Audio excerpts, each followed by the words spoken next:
है कि आवाम भी तैयार है, खान भी जो है अपनी पोस्ट से अपने आवाम की पोस्ट के ऊपर जो है कायम है दुलेरी के साथ। मगर कुछ लोग जो है दरमियान में हैं, वर्कर जो हैं वो इस मामले में इमरान खान की तरह जुर्रत नहीं रखते, जेल भरो तारीख के हवाले से अभी से डरे हुए। हम जरूरत भी रख रहे हैं, हम जेल जाने के भी तैयार हैं। इन चोरों को लुटेरों को मैं बता देना चाहता हूँ, फ्लैट आपने बनाया, जायदादें आपने बनाई है, अरबों डॉलर आपने कमाए हैं, हर दुनिया की सहूलत आपके पास है, बड़ी बड़ी गाड़ियाँ, बड़े बड़े महल, चोरी का माल आपके पास है। तो खान किस लिए जेल जाए भाई, क्यों जाए?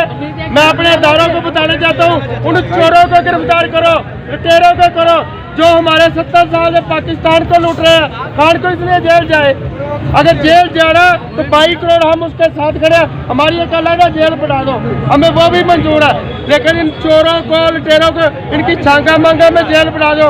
ये जंगली जानवर है, इंसान नहीं, इंसानों की शक्ल जो भगवान ने, ये सिर्फ पैसा माल कमान आते ने, अवाम में कोई हमदर्दी नहीं, अवाम में कोई धक्के नहीं। अगर अवाम नाल हमदर्दी होंदी ते अज अवाम इन्हां दे नाल होंदी। अवाम इन्हां नूं छड्ड के साइड ते हो चुकी है।